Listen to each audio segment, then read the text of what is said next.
Je vais corriger l'exercice grand 1 de la fiche des exercices. On a une variable grand X qui suit une loi normale de paramètres 2 et 0,1. Alors je rappelle que le premier paramètre s'appelle l'espérance ou la moyenne de grand X. Dans les cours c'est noté mu. Le deuxième paramètre s'appelle l'écart type de grand X, il est noté sigma dans les cours. Alors on veut calculer la proba que X dépasse 2,2. On utilise la calculatrice, je vais faire ça avec la Texas parce que j'ai déjà expliqué plusieurs fois avec la Casio. Alors il faut utiliser la touche distribution de la calculatrice qui est ici. Donc on fait second distribution et on va choisir la deuxième fonction correspondant à la loi normale qui s'appelle la fonction de répartition. Pour la borne mine, on va prendre 2,2, puisqu'on veut que x soit égal à 2,2, la borne mine c'est 2,2. La borne sup, on va prendre 10 puissance 99. Pour mu, on va prendre 0, pour mu on va prendre 2, puisque c'est le premier paramètre. Pour sigma, on va prendre 0,1. On colle, on effectue le calcul, on trouve 0,023 à peu près. Voilà. On va passer à la question 2. Alors cette fois, y suit une loi normale de paramètres 20 et 5. Donc ça c'est mu, ça s'appelle l'espérance ou la moyenne de y, et puis ça c'est l'écart type de y, c'est sigma. Alors, il faut déterminer le réel petit a tel que p de y inférieur égal à a soit égal à 0,01. Alors, ça s'appelle une inversion. Donc, on va dans le menu distribution, c'est la touche distribution, et on va choisir la troisième fonction correspondant à la loi normale qui s'appelle inv normale, puisqu'on fait une inversion. Alors pour l'air en fait c'est la probabilité, ici c'est 0,01. Pour mu, on prend 20, c'est le premier paramètre. Pour sigma, on prend 5, c'est le deuxième paramètre. Et on voit ici que la variable y est à gauche de l'inconnu. Donc pour la zone, on met gauche. Et on colle le résultat, et on trouve 8,368. Et ça nous donne le petit a directement, donc 8,368. On passe à la question 3. Alors cette fois, Z suit une loi normale de paramètres M et 0,1. Alors, il faut déterminer le réel M tel que P de Z inférieur égal à 2,2 doit être égal à 0,95. Alors, ici, on ne peut pas faire de calcul directement parce qu'il nous manque un paramètre qui est l'espérance de Z. Donc, on va passer par une autre variable aléatoire. Alors, il existe un théorème qui affirme ceci. Si X suit une loi normale de paramètres mu et sigma, et si on pose T égale x moins mu sur sigma, alors T suit une loi normale de paramètre 0,1. On dit que c'est une loi normale centrée réduite, centrée parce que l'espérance vaut 0, réduite parce que l'écart type vaut 1. Et c'est un théorème qui est bien pratique parce que ça permet de passer d'une variable dont on ne connaît pas forcément les paramètres à une variable dont on connaît les paramètres. Et donc on peut faire des calculs sur t, alors qu'on ne peut pas faire des calculs sur x si on ne connaît pas mu ou sigma. Et donc on va utiliser ce théorème ici, puisqu'il nous manque le paramètre petit m. Donc ici, on pose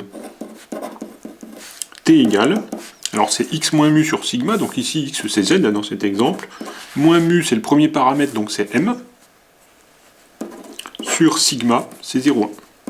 Et le théorème affirme que t suit une loi normale centrée réduite. Alors, on va repartir de l'égalité du départ. Donc, on a P de Z inférieur égal à 2,2 égale 0,95. Je repars de ceci. Donc, j'ai P de Z inférieur ou égal à 2,2 égale 0,95.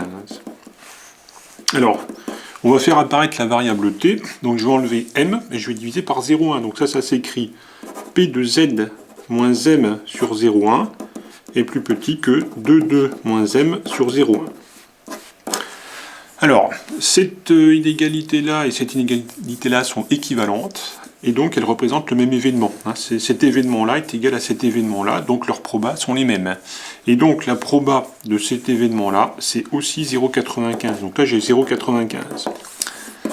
Là, on reconnaît la variable aléatoire t, donc ça s'écrit p de t inférieur égal à 2,2 moins m sur 0,1 égale 0,95. Alors là, on peut faire des calculs parce que t, on connaît, ces deux paramètres, c'est 0,1. On reconnaît une inversion. D'accord, il faut trouver ce nombre-là, ça correspond à une inversion. Donc, avec une inversion. Alors, on utilise la calculatrice. On va dans le menu distribution avec la touche distribution. On prend la troisième fonction avec la loi normale, qui est une inversion. Alors, pour l'air c'est la proba, c'est 0,95 ici. Donc là, je mets 0,95. Pour mu, c'est le premier paramètre. Donc le premier paramètre de t. Attention, pas de z, là on parle de t. On a t ici dans l'inversion, donc c'est 0. Le deuxième paramètre de t, c'est 1. On les a ici, les paramètres. Donc là, je mets 1. Et la zone, alors si on regarde ce qu'on veut inverser, t est à gauche de ce nombre-là, parce que c'est plus petit. Donc on met left, gauche, pardon, c'est en français. On colle le résultat et on obtient donc 1,645 à peu près. Donc ça nous donne ce nombre-là, donc 2,2 moins m sur 0,1 égale environ 1,645. Alors ça fait 2,2 moins m égale environ 0,1 fois 1,645. Et donc ça fait m égale environ 2,2 moins 0,1 fois 1,645. Alors on fait un petit calcul et on trouve 2,036. Voilà, donc il faut que l'espérance de grand Z soit égale à 2,036 pour qu'on ait P de Z inférieur à 2,2 égale 0,95. Quatrième question. Alors cette fois, D sur une loi normale de paramètres 5 et sigma, et on doit avoir la proba de D plus grand que 4,4 égale 0,85. Alors, même chose que tout à l'heure, la variable D, il nous manque un paramètre, c'est le paramètre sigma. Donc on ne peut pas faire de calcul directement dessus. Donc l'astuce, c'est d'utiliser le théorème que j'ai écrit ici. Si x c'est une loi normale de paramètres mu et sigma, et si on pose t égale x moins mu sur sigma, on peut démontrer que t c'est une loi normale de paramètres 0,1. Donc ça consiste à se ramener à une loi dont on ne connaît pas un paramètre, à une loi dont on connaît tous les paramètres. Donc ici, on pose t égale, alors c'est d moins, alors mu ici c'est 5, pour la variable d, sur sigma.